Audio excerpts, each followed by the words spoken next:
And now, from beyond our dimension, this is the JeffMara podcast. Here's Jeff. My guest is Alan Stokes, who had a near-death experience due to a car accident, which we're going to learn about and more.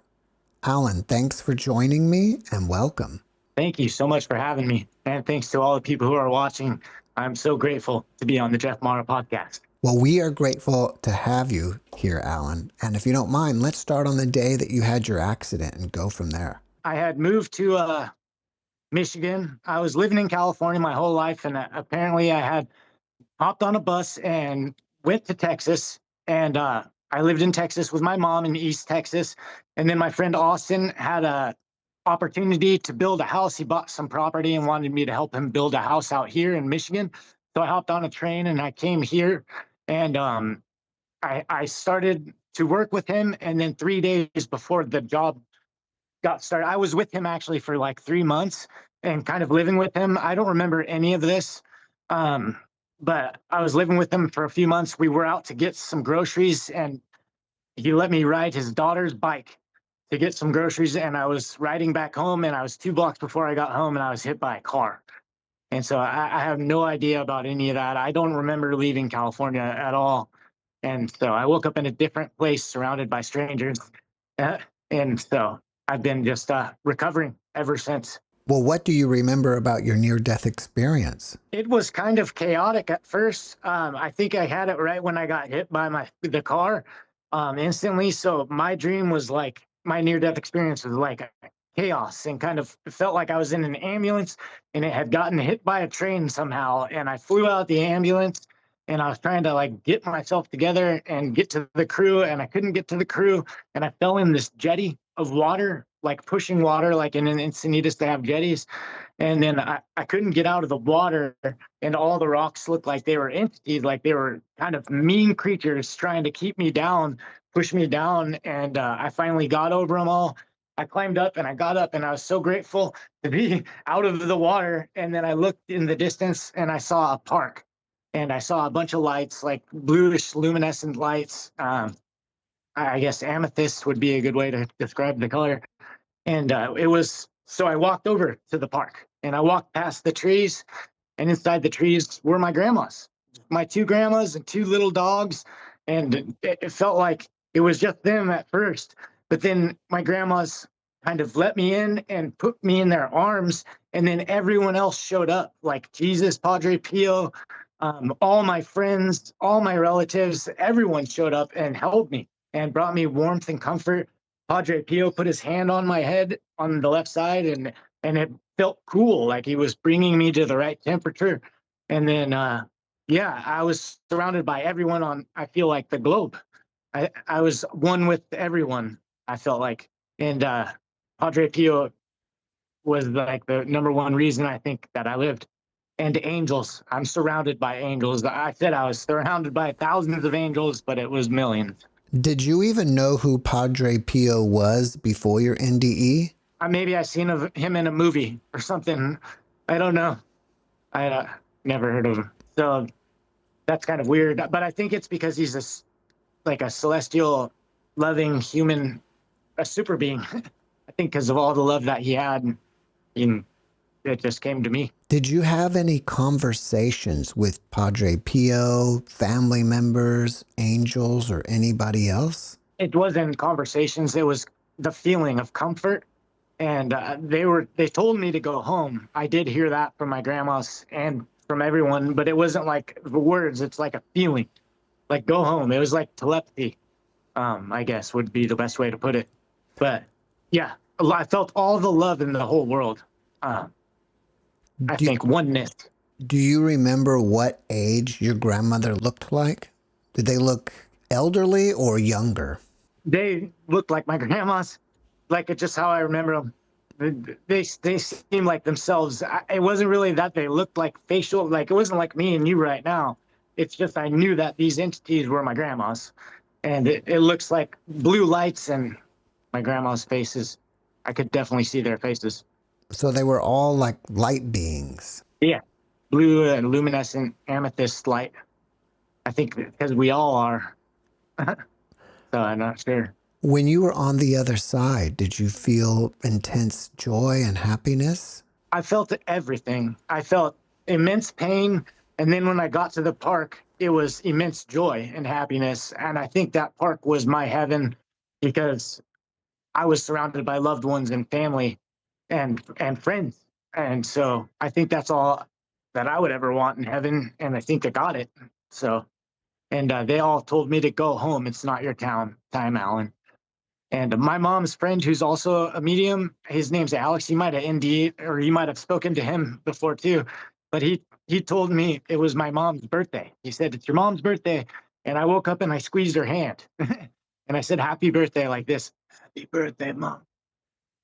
Because that guy. So are you So saying that while you were in the coma, he was contacting you? yeah. Well, I was astral traveling or something. I was, Wow. yeah. And What was his last name?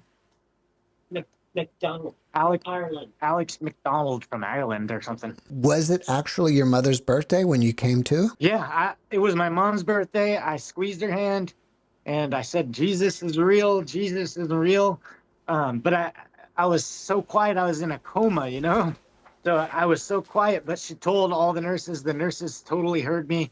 And it was cool. I don't know. I was loud enough to where everybody heard me saying, "Jesus is real. Jesus is real." And happy birthday, mom. So that was cool. I went and visited St. Mary's Hospital. And all the nurses recognized me, and everything my mom says that I said is true because all the nurses and nurse practitioners were like, "Yeah, you totally did." I wonder what the nurses' reactions were like when you said all that. Any idea? Uh, They were amazed, I guess is the way my mom's putting it. She says they were amazed. And yeah, it was kind of like because I didn't even believe myself when I was saying it. So I didn't think anybody believed me. I don't even remember any of this just because it's gone, my brain damage. But like we're all okay. Everyone's okay. We are all one. Everyone's gonna be all right. No matter the trauma is what we come here for. We come here for the contrast, I feel like, and to learn so our souls can become stronger and better and more loving and caring. I think it's all about love, Jeff. It's interesting that you said we come here for the trauma. The contrast. Yeah, we do. We come here for a learning experience.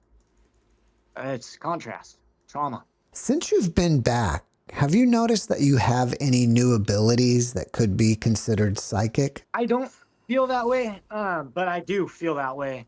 I feel like I kind of know everybody. I feel like I've seen everyone before, and I kind of get whether, when you get a sense of a room, when you walk in a room and you get the feel of all the people in, like, I kind of trust everyone instantly now, and I'm not nervous, and I'm not worried. Do you remember your previous self that much? And if so, how do you think you've changed as a person?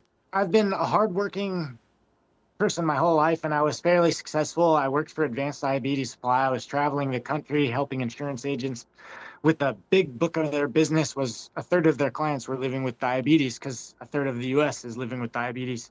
So I worked with them, and then I got laid off or fired because I was missing work and they were really busy, and I was doing a good job at first, and then I fell off the wagon, and I started doing drugs and a little bit of this and that, and then I got fired. And so I lost that job, and I've been homeless for 2 years because I lost my apartment. I lost the place I was living. I lost all my friends. I lived in my truck for a couple of years, and I was on drugs, drinking every day, and talking to my mom every day, trying to get food, trying to get my stomach filled. And so eventually she asked me to come out and to Texas so she could feed me. And I came out, and I don't remember any of this. Do you feel in any way that this was kind of like a life reset for you? It's a new start. It's a fresh start. Like, I am so grateful. All the bad has been washed away. I feel like my worries are gone, and I'm moving forward to heal now. And I should have been doing that my whole life. And so now I understand the purpose is to heal. and help others heal is all I want to do. I'm on kind of I'm going in whatever direction is leading my way, but I'm totally on anyone who's kind of been through a similar experience like me. I'm willing to learn and understand, and yeah, I'm just here to learn. I do feel like I have a finer tune of connection with people when I talk to people, no matter who it is, my mom or my therapist, or strangers. I do feel like I have a much better connection because I think we are connected. I know we are connected. How do you think you're coming along with your traumatic brain injury? How am I sounding? You You sound pretty tell good. me. You sound pretty good to me. Yeah, I'm disabled and I have like problems because I have a very bad traumatic brain injury, so I'm not working, but I'm just trying to get on one day at a time, and so it's really hard, and I'm a miracle. So like total miracle, and that's all I want to do is kind of I want to spread the word of God and just, like, know that love is everything.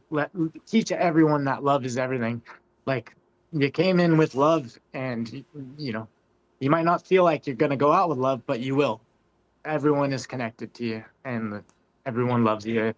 Love your family, love your grandmothers, love your fathers, and love everyone else and yourself. Number one, the one thing that I had the biggest problem with, and even now today, is I don't love myself that much, and I put myself down a lot, and I say I'm not enough, and because I was on drugs and beating myself up for so long, killing myself.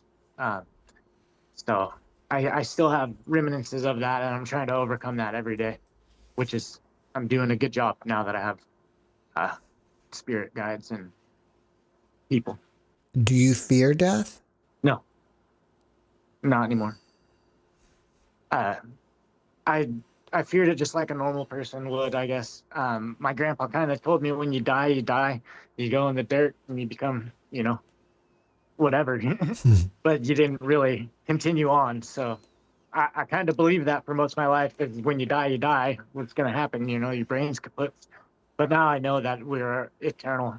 We are spiritual. We're a lot more spiritual than we know. And it takes, some people can tap into it instantly. And took me a freaking journey to tap into mine, but it's there. And I'm so glad, grateful. Did you see your grandfather on the other side too? It wasn't like I saw him, but he was there. And it was the only two faces I really saw were my grandma's, but the rest were kind of entities, but they're just floating figures. But I saw everyone. I feel like I saw everyone on the planet. I felt everyone. I didn't really see them like me and you, but I felt them. I do still every day. I talk to my dad every day at 1:13 because I was born on 1:13. So I talk to him every day at 1:13. I thank him for Nick at 1:14. And my grandma's and my grandpa. And I'm saying, I'm sorry, Grandpa.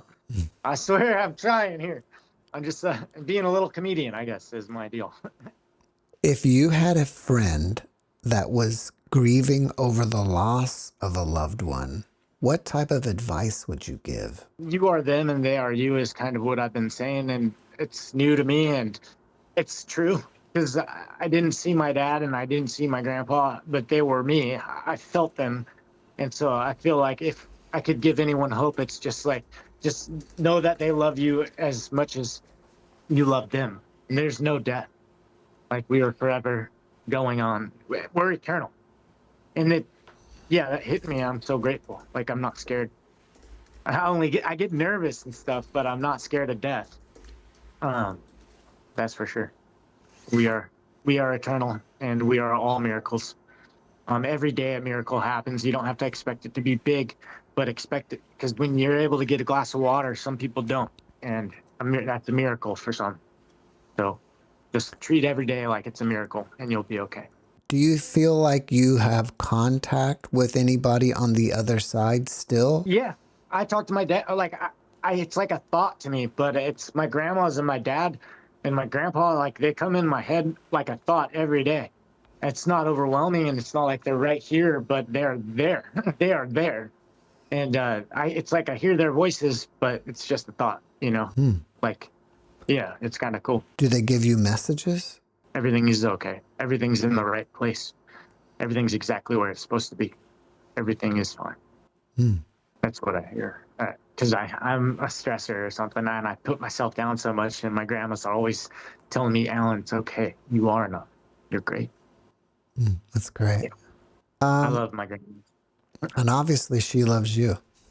Yeah. They sent me back to write a book. Apparently, I'm supposed to be writing a book about my near-death experience, and I'm not the greatest writer. I was raised by 2 writers, but I don't know. So I'm going to work on writing a book. So, and I'm not sure. It's going to be a long book, a big book about how much I love my grandmas. Do you see angels? Yes. It's, but it's like, it's hard to explain, but I see them. Yes. It's like a feeling. It's kind of like when I was in that place, when I was in my NDE in the astral realm. It's just like you feel the presence, and they're here right now. Do you think we all have guardian angels? Absolutely. Michael. I'm all about Michael. Yeah, guardian angels and archangels, and angels are very real. The love and comfort and the warmth that you have in your heart, and like when you get butterflies, like if it happens randomly and you're just kind of nervous, or you're anxious or aching and pain, and you feel that kind of random warmth, that might be an angel. That's almost certainly an angel every time. Like, because you could be in extreme agony and you'll just feel like a gust of wind or a rush of air over your neck, and you just feel a little bit of warmth. That's how it is for me. And like right now, I feel so much comfort, even though I seem like I'm over caffeinated and talking too much. But like I feel very good because I know that they're there, and they're lifting me up as they're lifting you up too. Do you think that we reincarnate over and over again, or just once or twice? That I'm not sure. I think we do. I think we have multiple lives, and we stand up there as our higher selves, and we direct ourselves as we're just trying to learn every aspect of love and life and love. And without love, you can't have love without pain. So we're just here for the pain. Is there anything else that you can remember about your NDE that we didn't talk about? I can only tell you is that everything is love, and we are all connected. Like if you like someone or you don't like someone, you're connected. Like what I've been saying is, if you lose someone, like say you lost a child or a mother, that you are them and they are you, because we are all one. We're all united together as a whole in the spirit realm. And you might not be able to see it or understand it, but you will. Yeah. Look, don't look forward to the day, but it's gonna happen. We all get there. Everybody dies, unfortunately. So, but we all go to spirit. Would you say that all of us collectively are God? Yes, 100%. That's why I say he is you and you are him. That's why I say it, because we are all God. Compared to where you are at now, if you remember back to your NDE, during that experience, were you affected by your traumatic brain injury at all? In my NDE? Right. Yes, because it was like I was in an ambulance being hit by a train, literally. That's what it felt like. And I flew out and I felt all the pain in the world. And like, I think I just felt my back injury because I broke my back in 3 places. So I think I felt that in my NDE, and the brain confusion and everything. Like I felt like a person. But then when I got to the park, I was eternal. Do you feel like you had a clear mind when you were in the park? Clear mind. And because I feel that, because I can go back to the park in my mind, and I can be there, and I can get the feelings that I had while I was there. And that's what it's all about for me, is the feeling of love. That's all it was. That's literally as simple as it is. It was just my grandmother's love and Jesus' love and Padre Pio's, like these people who had been around and been through so much and endured so much pain. They only have love to spare. Like it's just love. That's all it is. Do you believe that you were healed by Padre Pio? Yes. He put his hand on my head. He actually I felt his hand, but it felt cool because my head was so hot, and he cooled my hand he put his hand on my head and cooled me down, and Jesus was there with him, and my grandma's were everyone was surrounding me. Were you a religious person before this experience? I was raised by my grandmas, and my mom and my dad my dad was Mormon and my mom's Calvary Chapel Christian. So I've always had a good, strong understanding of Jesus. And Yogananda is my favorite guy. Like, I was going to yoga for a while. My mom had gotten hepatitis C, and she was doing interferon treatment and all this stuff. And the only thing that helped her was yoga. So I went with her every day for a couple months, and I learned yoga, and that was the best part of my life. One of the healthiest times I've ever been. But yeah, so I believe in Yogananda and Jesus and Padre Pio. I'd never heard of him, but I believe him, and I know about him now. I've always had, because the love and the warmth that my grandmas gave me was religion. You know, that's all it was to me. So that's what it turned out to be, is love. Hi, guys. Thanks for joining us, Mom. Sure. Can you talk a little bit about how Alan changed after his NDE? And I mean, changed as a person and his spirituality, not really about his brain injury. Yes, I would say that before this accident, Alan did not have a connection, that he felt alone, perhaps lonely in the world.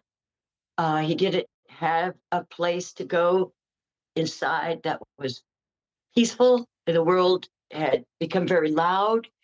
And I'd say after this NDE, his entire life changed. He is grounded. He is much more thoughtful. He is helping always other people, doing like little secret good deeds. I'd say that his entire outlook on life has changed. That he is sober is a miracle. You know, it's a family problem, this addiction and alcoholism. And because of his spiritual experience, I believe that the urge to drink was taken away, that he has his power back now. He was powerless, just like all alcoholics are, and that it's a spiritual disease. And once he made that connection with his higher power, his life started working. Yeah. I'd say his life works, and he has the source to connect to. He has the ability to connect with his guardian angels and guides and follow their guidance. And that is a miracle. What was your reaction when Alan woke up and said, you know, happy birthday, and he had seen Jesus and Padre Pio? I had prayed for spiritual intervention. I was totally happy when he, for the first time on the 10th, I know it was the 17th, when he squeezed my hand and said, and then he went back into the coma. And when they finally, a couple weeks later, they were going to put a back brace on him. So they were sitting him up for the first time to put on the brace and then lay him back down. Well, when they sat him up, I walked into the room and he announced, Jesus is real. Jesus is real, Mom. And I saw Padre Pio and he healed me. And there was a million angels all wearing light blue. And I saw Joe and Grandma. It was amazing. And I said, that's great. I know. Because I had been watching your program for years. I was thrilled. That was my reaction. Prayers answered. Can you tell us a little bit more about your friend or his friend that astral traveled with him? Yes, Alex is a Facebook friend of mine in Ireland, and he knew that my son had been hit by a car, was in a coma. And he was an astral traveler, which I didn't know. And he actually saw Alan with his grandmothers and realized, because of his relationship with me, that that was my son. And he's the one who told Alan, hey, it's your mom's birthday. Don't you want to wish her a happy birthday? And, you know, Alan's a little bit of a mama's boy. So, of course, he did. So that was the first sign of life that we got that day. Alan, do you think that was a big reason why you came back, was to tell your mother happy birthday? I think probably number one reason, because I was in a different state. I had just left, and it was Mom's birthday. So that was almost certainly Best present I ever got. Mhm. After your own suffering with Alan's injuries, you started seeing angels. That's right. I've been painting angels nonstop ever since. I have so many that if anybody wants some angel artwork, I have beautiful paintings all inspired by Alan. I'm surrounded by angels. Yeah. Yeah, it's been amazing to have this opening of the realization that we are always guided and supported. And no matter where I go, I started seeing other people's angels. And I'll tell you, I do tell them if I get a good vibration, I will tell them that they have an angel with them. And they're always so grateful. We talk to a stranger every time we go out. Yeah. And we give them a compliment. Yeah. In some way or another. He's my inspiration. How was the hospital staff's reaction to Alan pulling through?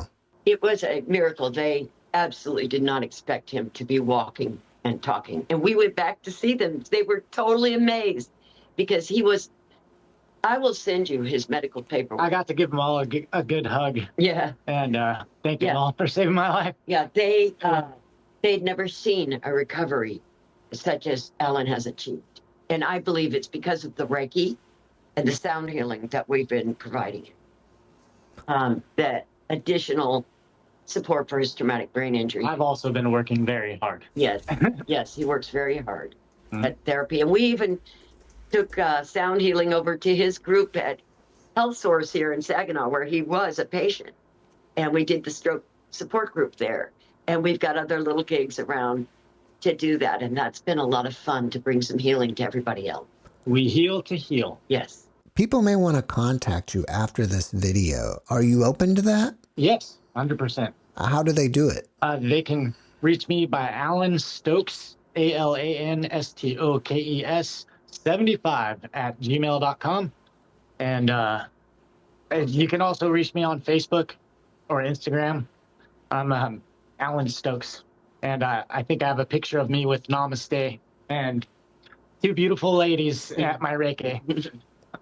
Is my main cover, is my profile picture. Before we finish up, can you leave us with a last positive message? Love. It's all about love.